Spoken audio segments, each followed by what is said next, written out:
Nako, binuking ni Alan Peter Cayetano, STSP pala, Senate President Cayetano, itong 2012, no? Nakapagtataka, no? Binura ni Gatchalian yung kanyang post. No? Bakit kaya? Sinuway kaya siya ng Malacanang? Di ba pinost kasi ni Gatchalian dito, ang sinasabi niya, hindi aabot sa impeachment ang 16. 16 hindi aabot, kailangan 16 na magboboto o senador ang kailangan bago ma-impeach si Sara. Sinabi na pinagpaunang sabihin niya ni Senator Dante Marcoleta. Kaso itong mga to, yung mga whore at ang iba, hindi naniniwala. No? Ngayon, sinabi, binura. Ibig sabihin kaya, alam ko naman kaya binura. Dalawa lang kaya binura. No? Dalawa lang tandaan nyo kaya binura. Nagkamali ka ng post o may nagpabura. Pero alin man sa dalawa na yon, lamang pa rin kami. Dahil, bakit? Totoo yung sinabi niya sa post niya. 16 ang kailangan na senador bago ma-impeach si Sara. Paano ba yan? Di ma-impeach si Sara. Di ba? Paano ba? Yan ang hirap kasi sa inyo. Di ba? Tarantan-tarantan na kayo eh. Ayaw nyo talaga mabuko yung flood control issue eh. Di ba? Okay, ito ngayon, si Cayetano po, talagang combination ni Senator Dante Marcoleta. Sanib pwersa silang dalawa. Pero may tip ako sa inyo Sa atin lang to muna parang isang alon dagat si Senator Marcoleta ngayon. Isang mapayapa. Hindi kasi sa Senate kagapon eh. Lumabas 'di ba yung topic ko may isang grupo ng religion kung saan binabatikos yung reliyon ni Kibuloy, binabatikos yung reliyon ni Senator Marcoleta, ibang reliyon niya binabatikos, 'di ba? Bakit? Kasi may nararamdaman silang kakaiba na. 'Di ba? Meron silang nararamdaman na kakaiba. Bibigyan ko kayo ng tip. Isang alon sa dagat na kung saan payapa, tahimik. Di ba payapa yung Senate nakaraan? Naghanap silang rally, ba't na daw rally? Pakialam nyo kung walang rally. Kahit saka nasa batas yun, nasa konstitusyon yun. Ano yung papahayag ng mga saloobin yun, yung rally na yun, di ba? At least hanggat wala namang gulo nangyayari, no? Ngayon, bibigyan ko kayo ng tip, para bang isang dagat na mapayapa na, tanongin nyo, kapitan ng barko. Kapitan ng barko, sabihin nyo na, bakit tahimik ang isang dagat? Tahimik kasi sila Marcoleta ngayon eh. Diba? Pag tahimik ang dagat, nakakatakot. Nakakatakot. Tanungin nyo, kapitan nyo kung bakit. Dahil may paparating na malakas na bagyo. Diba? Kaya nga misa pag yung dagat nakita mo, mababaw, nakakatakot eh. Biglang bumabaw. Dati hanggang bewang mo. Tapos maya after in the minutes biglang naging hanggang gatuhod na. Teka muna, nakakatakot to. Bakit? Umurong yung dagat. Kasi pagbalik nun, pupuwersa yun eh. Magkakaroon ng tsunami. Di ba? Dito, figure of speech, syempre, tahimik lang muna sila ngayon. Pero wag na muna, maputol muna tayo dyan, no? Ito, pahinga natin si Cayetano, no? Ngayon, ang balita ngayon, relax na relax kasi Sabado eh. Relax na relax. At hindi nila binabayta to ngayon, no? At pahinga muna si Cayetano. Yung trust, basta't nandyan, you can work kahit na enemy mo. Pero pag nawala yung trust, so once na paulit-ulit yung mga mananakop sasabihin, we'll give you your freedom, nakita mong binobola ka rin, di ba? So ganun din, in February, nung sinabi nila na wala kayong kaso kapag hindi nyo nilagay si Loren Legarda as Senate President, naniwala yung marami namin kasama, but then naguko nila, gagamitin na naman to sa impeachment. Paulit-ulit sinasabi sa amin na ang impeachment, impartial, pero yung definition pala nila impartial, kailangan i-convict ang Vice President. Nabanggit ko na po kanina yung sinabi ni Senator Benigno Aquino that the Filipino is worth fighting for. Laban. So that's why now and then po, wag ma-offend yung iba. Gamitin ko talaga yung laban. Kasi di ba? Ganyan ang sigaw nila dati. Laban? Di ba? Halos ilagay nila sa ulo nila eh. Di ba? Laban? Ano ibig sabihin yan? Di ba? Pag ito talaga, nasa rin ganito, liberal, nasa rin ganito. Di ba? Hindi namin siya sabi, awayin nyo si Marcos. Sana manindigan kayo. Di ba? Yun lang yun eh. Kasi matalino din naman sila eh. Matatalino din mga yun. Di ba? Kaso nanindigan sila para sa sarili nila. Di ba? Huwag yung sabihin na nanindigan kayo para sa bayan. Dahil hindi na naniniwala tao dyan sa inyo. Yeah? Manindigan naman kayo. To continue fighting. Laban lang po. It's worth the fight. We have to continue fighting, no? Once, we're a product of hope. Kailangan ng pag-asa. Ang lahat kailangan ng pag-asa. It's the end pag wala ka ng pag-asa. And to many, during the 70s, 80s, yung senyas ng kalangitan, ibig sabihin may lumalaban pa. So, even yung daily na laban namin sa Senate, na parang isa-isa lumalabas na yung totoo, na yun, sila pala ang nagpapasok sa NBI, sila Senate President Soto, coordinated pala yun. Yung O, di ba, bukid na bukid na. Tatanggi pa nila yun! Tatanggi pa nila yun! Di ba? Harap-harapan ha. Alam nyo huwag niyong pahirapan ang sarili nyo. Huwag niyong pahirapan yung mag-isip kayo. To ano ba nangyayari ngayon? Dito, walang ibang ginagawa sila Senator Marcoleta kundi tuklasin. Tandaan nyo. Kumbaga sa isang tagu-taguan, sila Senator Marcoleta naghahanap. At yung mga nakatago sila yun. Nakapaglaro kayo ng mga tagu-taguan dito. Sa, di ba sa bata kayo, tagu-taguan. May taya, may maghahanap, may magtatago. Dito, walang ibang ginagawa si Senator Marcoleta at sila Cayetano maghanap ng katotohanan. Pero anong ginagawa nila? Sige nga, kayo humugis sa ginagawa nila. Wednesday, May 13 na sinisisi sa amin ay yung pala ay alam din nila nung iba na nandyan sa labas armado, tapos imbestigahan, wag imbestigahan. Hanggang ngayon, hindi inimbestigahan. And then yung walkout na parang tama sila, wag palitan yung rule na walang one-day notice. Ngayon, nakita nyo, binasura na yung rules, binabasura yung constitution, pinalitan yung rule kung sino magpre-preside sa impeachment. Tapos, instinct ko, sana papurihin si Senator Win Gatchalian nung sinabi niyang 16 talaga yung kailangan para ma-convict ang impeachable officer. Pero biglang binura sa Facebook niya. I don't know the details, so I won't comment there. But alam mo kasi, pag nagbura ka sa panahon ngayon, at nagsabi ka ng katotohanan, syempre pag pinost mo, katotohanan yun eh. At verified check yun, may check yun. Alam talaga si Win yun. Huwag mo sabihin, stop mo yun. Kahit pagpalagay mo, stop mo yun, ganun pa rin sumatotal nun. Binura nyo pa rin yun. Bakit nyo binura? Kasi kaya nyo binura yun. Kasi makikita siguro ng amo nyo na pinapahiwatig nyo na 16 talagang kailangan.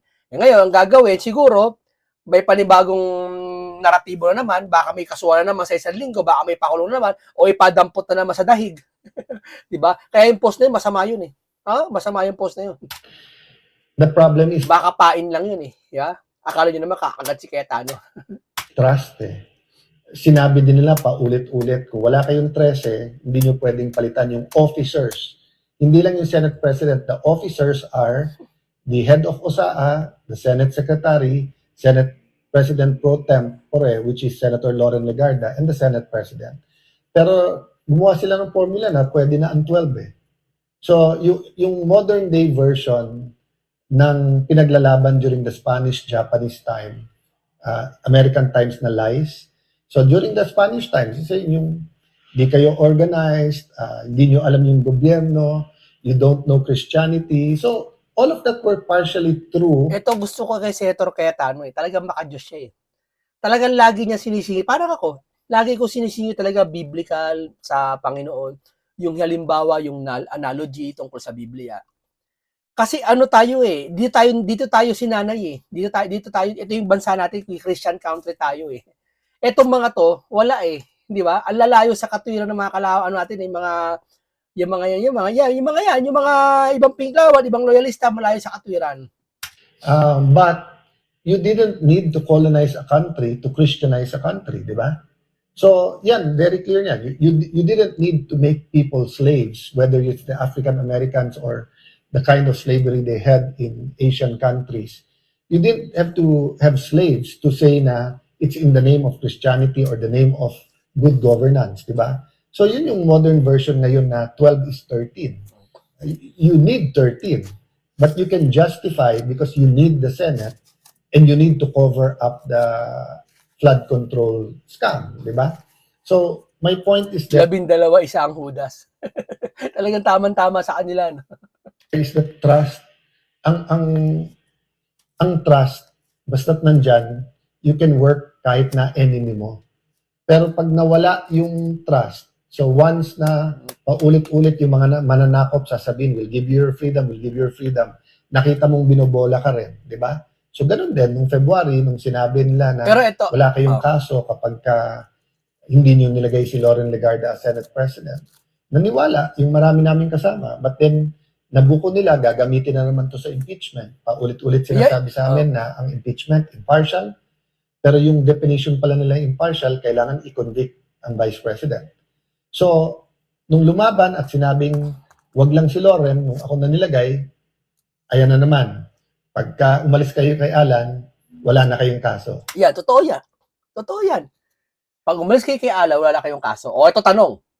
Bakit yung kay Cheese na-dismiss yung 3 kaso niya? Napawalang sala yata.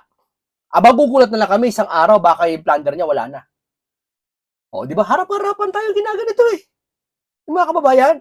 Kaya, alam nyo, talaga dapat si Senator Marcoleta talaga, kumilos na sa si Cayetano eh. Magko-combine tong dalawan to. Hintayin nyo. May sorpresa. Sabi ko kanya, di ba, halimbawa ko, isang alon sa dagat na tahimik. No? Biglang nawalang alon. Di ba? Biglang tahimik, payapa.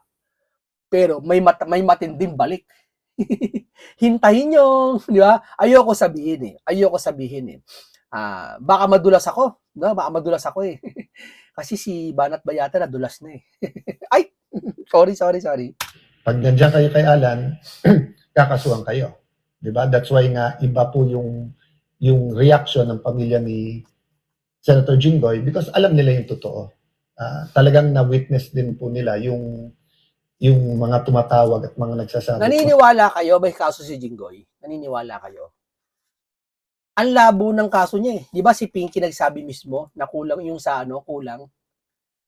Ngayon, kinasuhan bigla. Ang bilis eh, pangyayari. Ang bilis sa pangyayari, di ba? Mula dumating si Bato, nagpakita sa Senate. Tapos si Bato uhuli na nila. Tapos nagtago si Bato sa Senate. Tapos umalis si Bato. Tapos yun na, nagkakaso-kaso na sila Jinggoy. Ang bilis eh, no? Naunahan pa si Martin na may plunder. Galing! Ang galing! Di ba? Husay! Biruin mo ang nagturo kay Jinggoy, hindi naman sigurado, picture lang pinakita yung ebidensya niya. Ang nagturo sa kanya yung mga district engineer yata. Samantala nagturo kay Martin, si Gutesa, pati yung tauhan hindi na ex-marine, wag na marin. Mainit sa pandinig nyo ex-marine eh. Pero ex-marine talaga yon. Tauhan ni Saldi yun. Nagturo. Di ba? Bakit? Yun ang katunayan, sabi ni Boying, doon siya kumuha ng ikakaso kay Martin sa pahayag ng 18 Marine at sa kay Gutesa. Sa Madanseta, legit yung sinasabi nilang 18 Marine. Pero naunang iskulong si Jinggoy kaysa doon kay Tamba. Di ba? Saan ka? Guarantee. Hindi kaya palabas nyo lang yan? So may cost po. If we don't do anything now, the cost will not fall on me immediately. It will eventually, di ba, yung may individual akong pananagutan, pamilya ko, bayan ko, syudad ko, community. But it's really the next generation. So in the same manner na lumaban ng EDSA 1, EDSA 2, lumaban sa Napoles sa napakaraming scandal is because we wanted it to end. Repentance, then reformation, restitution was there, hindi lang yun masyadong keyword dati, ngayon keyword siya. Pero pagbabago, renewal. Diba sa tunay na renewal, the old is gone, di ba? So when you say that you're a new creation in Christ, it's a work of progress. Pero kung dati may idols ka, dapat wala na. Kung dati immoral ka, dapat nawawala. Galing niya, di ba? Nung dati may yung idols, yung mga sinasambang Diyos-Diyusan. Galing ni Cayetano talaga. Galing, mahusay ito. Nagbabasa talaga ng Biblia. Iba talaga yung nagbabasa-basahan lang, katulad ng Lola, sabi ko sa inyo, biruin mo, binatikos yung sinabi sa INC, kulto daw. Kulto daw INC, nasusulat daw sa Biblia. Ang dami niya sinabi na wala bag sa Biblia. Ang dami niya sinabi na wala naman sa Biblia. Diba? Yan sila. Parang sabi ko sa inyo, itong 2012, maraming ginagawa na labag sa konstitusyon. Labag sa batas. Diba? Yan, alam mo talaga, makikita mo talaga ang tao nagbabasa ng Biblia. Makikita mo sa salita. Pati sa kanilang ginagawa. Yung immorality. Kung dati nagnanakaw ka, hindi ka na dapat nagnanakaw. So that's the problem. Kung papayag tayo na i-maneuver lang itong flood control, at nakita na po natin, lalo po sa Blue Ribbon, headed by Senator Lacson, at hindi pa po tapos, in-expect po namin, part of their playbook yan, mangligaw, mag-offer ng kung ano, kung hindi, mag-threaten, kung hindi, itutuloy nila threat nila. false witnesses, maglalabas ng mga contractor, di ba, kinuha ngayon si Diskaya. Meron na pong bumaliktad dun sa mga DPWH na sinabi nila na dinidiktahan din sila kung ano sasabihin. Yung unang sinabi ni Yusek Bernardo, nagbago din yon. Kay Senator Joel Villanueva, apat na yung version nung paano siya supposedly guilty. O tignan mo, 4 na bersyon na meron siya. Naniniwala kayo si Joel Villanueva magkukuha ng mali-malita? Alam nyo ba, yung tatay niya may nag-founder ng isang JIL? Tama ba ako? O nagkakamali ako? Tatay niya ba yun, si Villanueva? Sa tingin mo, kukuha sila ng mali-malitang pera? Kayo naman. Magkano yun? Ang daming member nun. Bata pa nga lang ako eh. Member, ano na yun eh, JIL na yun eh. Kasi dati doon sa tawiran ng binibilihan kong tinapay sa tabi nun, may JIL. Ngayon wala na ngayon eh. And none of those versions are true. So ganun din. Ito kasi labanan to ng mga relihiyon eh. Alam niyo bakit? Alam niyo bakit? I mean pala mali, hindi labanan ng relihiyon to. Nilalabanan ito ng nila ng relihiyon. Bakit? Isipin mo si Alan Cayetano, walang iba binabanggit, puro Bible verse at maka-Diyos siya. Tinitira niya si Cayetano. Yung Diyos ni Cayetano. Ginagano nila eh. Yung Diyos doon ni Cayetano, etc. etc. Tapos si Marcoleta ngayon, tinatarget nila kasi niya, nangingialam sa flood control. Di ba? Nagbo-voice out siya, nag-ano siya. INC si Marcoleta. Kaya INC, may mga lumalabas sa grupo-grupo ngayon, ha? Kita nyo naman, hayag na hayag.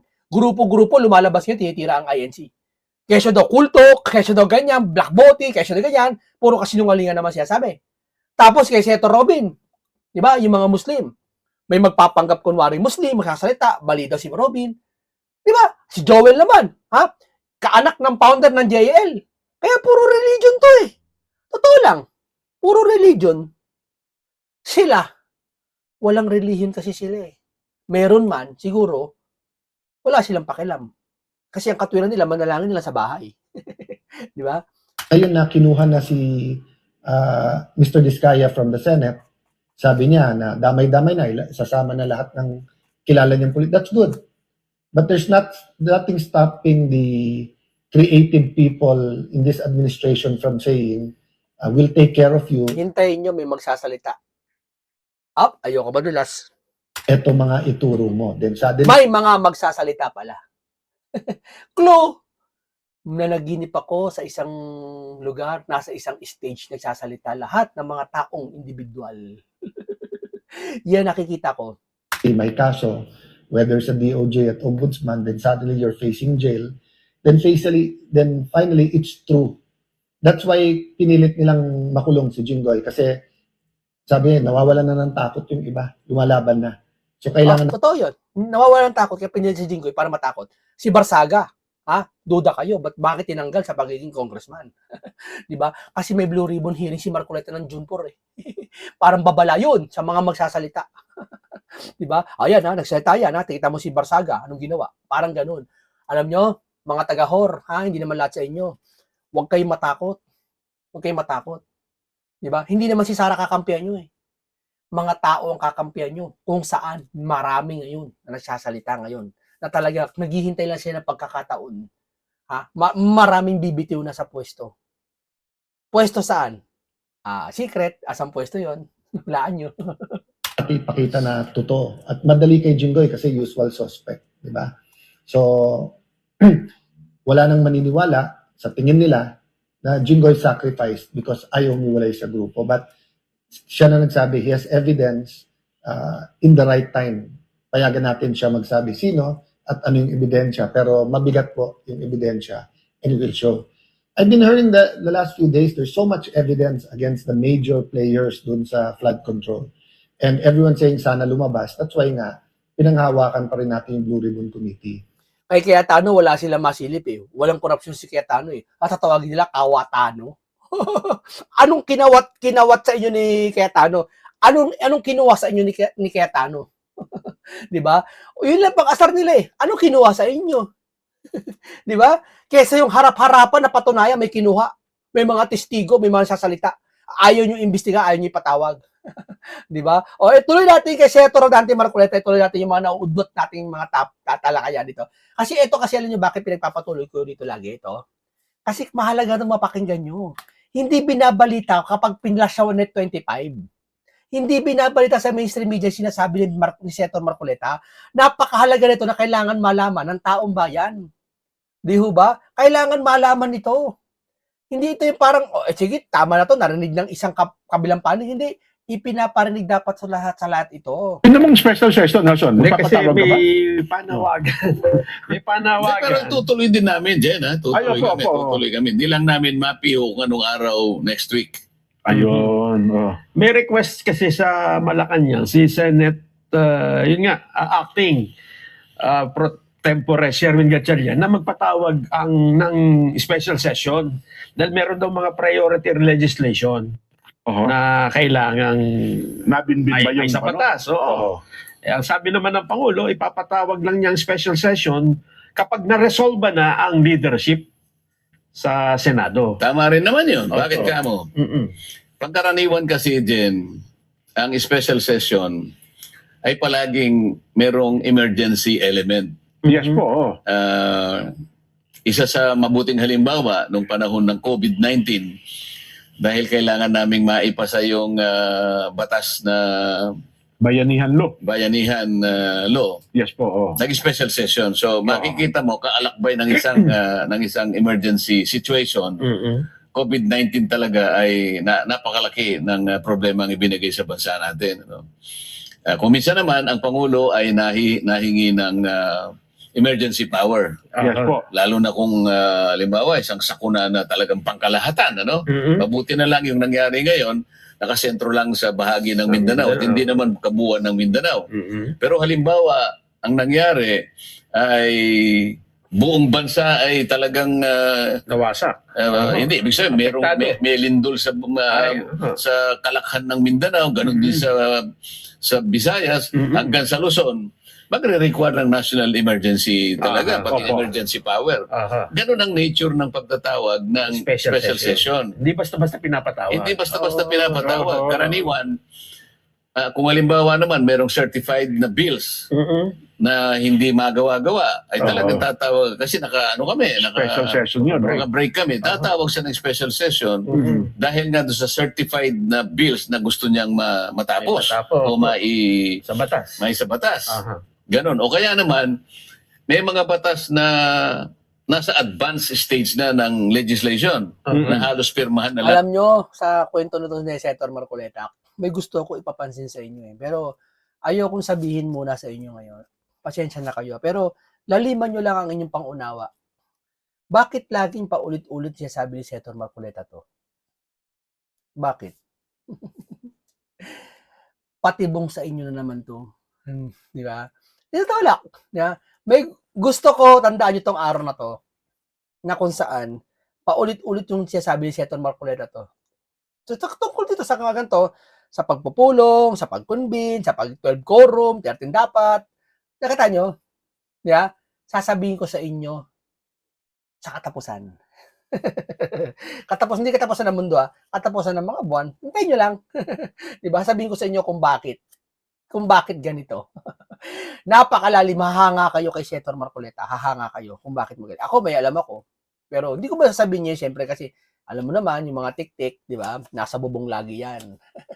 Di ba? Ng Pangulo na napaka-importante, kaugnay din ng isang emergency situation. Opo. Halimbawa, nangangailangan siya ng additional budget na hindi na naisama sa original budget ng 2026. Ayun, so pwede So yun. kailangan yun. Oo. Ibig sabihin, palaging merong elemento ng isang pangyayari na emergency ang karakter. Mhm. Aha. Kaya, pero hindi ako naniniwala na dahil na nagkakaroon kami ng sigalutan, Aha. hindi po pwedeng i-agenda o magkakaroon ng isang resolution na isisingit mo sa agenda yung reorganization ng Senate. Aha.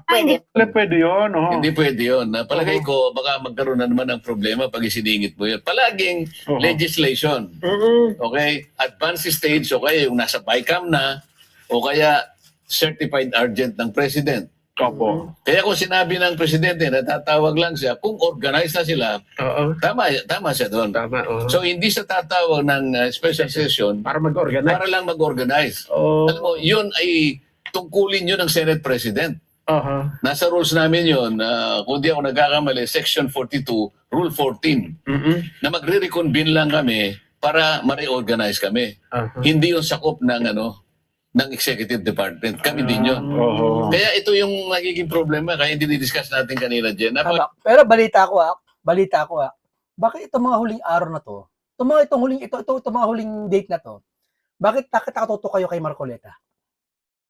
Bakit kayo nakatuto kay Marcoleta? Anong inaabangan nyo? Anong inaabangan nyo kay Marcoleta? Ha? Ba't nakatuto kayo?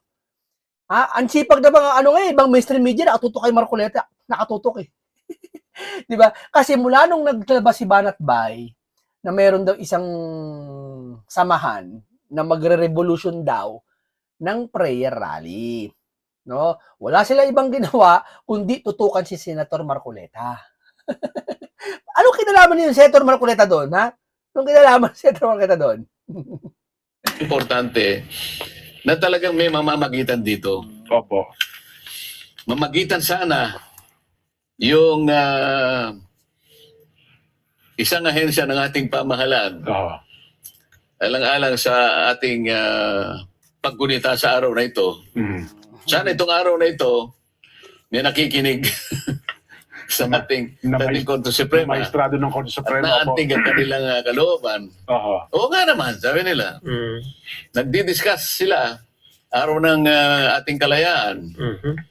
Pero sa lahat ng bagay, sa lahat ng pagkakataon, yung salitang kalayaan ay gamitin natin. Opo. Hindi lamang sa isang pangyayari Dapat sa kalayaan sa pagsasalita. Totoo yan. Ah. lang. Oo. Lalong-lalo na sa isang panahon na talagang kakailanganin mong magdesisyon. Ayun. Kapag hindi natin ginawa yon, kapag hindi natin ikinontribute ang sarili natin Oo. bilang bahagi o bilang bayani sa panahon yon, sayang ang pagkakataon. para Sayang yung magpakabayani chance. tayo. Tama kayo. Oo. Sayang yung paggunita ng araw ng ating kasarinlan, Opo. ng ating kalayaan. Kasi hinahanap natin yung bayani talaga. Oo. Pero ito sana, hindi po ito pakikialam kundi sila tumitindig lang para mawala itong sigalot na ito sana. Kasi di ba, 3 equal Hindi mawawala singalot na yan. Ako di ako niniwala. Hindi mawawala yung kaguluhan na yan. Hanggat hindi nahuhuli yung big fish. Totoo yan. Kumbaga sa isang anay, sabi ka kasi dati yung meron kaming parang, di ba sabi ko nga parang anay, pinagkakamalang nuno sa punso yun eh. Yung anay, kapag hindi mo napatay daw yung queen, hindi titigil yung pag-produce niyan. Madami pa rin. Di ba? Kailangan mong pisain yung mastermind. Kaya ito kay Cayetano at si Marcoleta, si Senator Marcoleta, huhulihin nila sa pamingwit no? Itong big fish. Ang huhulihin big fish hindi sapsap. Ang sapsap kasi kailangan ng ng lambat lang yung kaya na. Ang big fish kasi kailangan talaga ng pain para mahuli. At ito na nga, 'di ba? Ginagawa na, nasa proseso na lahat, no? Mahuhuli na ang big fish. Kaya lahat nagkakaganito na. Lahat sila ginagawa ng paraan. Kesyo daw, tingnan mo si Erwin, iimbestigahan daw sa Blue Ribbon yung building ng mga nasira doon sa Lindol. Na kung ba't nasira, nawasak. Baka daw mayroon something na dapat imbestigahan doon. Isipin mo yun, mas iimbestigahan niya yun kaysa itong na-apektado ng baha kung saan ghost project. Mas iimbestigahan niya yun. Ha? Hindi natin minamalit yung mga nilindol. Ha? Pero sabi niya, iimbestigahan sa Blue Ribbon. Imagine, kayo na humusga kung gaano katakipan, harap-harapan ng ginagawa at dahilan, ng daming dahilan. Diba? Nakaisip na naman sila ng dahilan. Imbestigahan mo dahil yung mga building na bumagsak. Kesa itong mga flood control na nawala, na hindi makita, ghost nga. Just of government ito Baka sabihin nila, makikialam. Hindi po pakikialam ito. Hindi, ang hinihintay lang nila Opo. kasi sa tatlong bahagi ng ating pamahalaan, Opo. sila yung pinaka-passive. Naghihintay lang sila. Ang Korte Suprema. Kaya nga binabanggit natin kanina, sana yung petition ng school teacher, ginamit na nila. Si Barry Kaya Ayam, naman gawin yun sa marami kasing pagdidesisyon ng Korte Suprema. Ayun. Marami na akong nakitang ganun. Opo. Bilang isang trial lawyer na nagtagal din naman sa profession na yan, Opo. marami akong nakitang ganun. Opo. Titingnan niya yung pinaka-transcendental issue. Opo. Sila mismo magkukusa napupunta doon. May Kasi alam nila yun ang Tama, tungkulin. tama. Aalisin na nila yung technicality. Sasabihin nila, hindi po pwedeng mamayani yung technicality. At ang magsasakripisyo, sabi niya, yung substantive part ng ating pagdidesisyon. Hindi magiging, hindi magsasakripisyo yung substantive part dahil lamang sa technicality. So yun, sana nga, ano? Alam nila yun dyan. Alam nila yun kung saan tayo pumupunta at kung paano gusto nating ibahagi sa kanila. Lalo na po ito, medyo malaki na pisala sa usaping ito, no? Yung pagtatalo na yan. O saan tayo magsisimula ngayon, magkakaroon ng impeachment. May nagpalabas na ng pre-trial. Pero ang nagpalabas ng pre-trial, hindi si SP Alan Cayetano. Kung hindi yung tumatayo na acting. Yung... Ay, baka magkaroon ng problema later on ito. Baka pati yung impeachment proceedings, mabaliwala kung sakaling dumating ang panahon, may lumitaw na tunay na bayani sa Korte Suprema at sasabihin niya, nagsimula kayo sa mali. Paano ngayon yan? Oo nga, no? Ang laki ng problema ng Gatchalian Black ngayon. Yan ang hirap kakasunod nyo. Halimbawa, nag-rule na, December. Kasi November ano eh. ang tagal, ano? Ay, pero sana huwag Hindi na naman siguro. pabutin. Okay, kaya nga kailangan nating lumitaw na yung ating mga inaasahang bayani na hinahanap ng pagkakataon. Ayan. Alam daw nyo, lahat ng pag-uusap na to, papunta sa big fish, hindi ito papunta sa impeachment para harangin. Andaw niya na. Ang lahat ng ginagawa nila Senator Marcoleta at ni Cayetano, kaya nagpiprivilege speech sila, kung ano siya sabi, at ano mga batas na nilalatag nila, para to makuha ang big fish. Tandaan niyo yan. Hindi sila sasalita para papolitika lang, purihin niyo ako, lumakas ako sa 2028, hindi para sa big fish daw. Kasi kung nakakasunod kayo sa simula pa lang, alam niyo layunin ni Senator Marcoleta, hulihin ang big fish. Di ba? Oy, maraming salamat sa inyo. Ganito lang po. Isang komentaryong punong-puno ng karunungan at kaalaman na naman ang akin natin sa inyo. Isang talakayan na makabuluhan na lahat ay matututo. Na talagang marami kayong siksikin ng sustansya ang inyong kaisipan. No? Ingat lagi kayo. Ingat lagi si Senator Marcoleta. Paalam sa inyo lahat.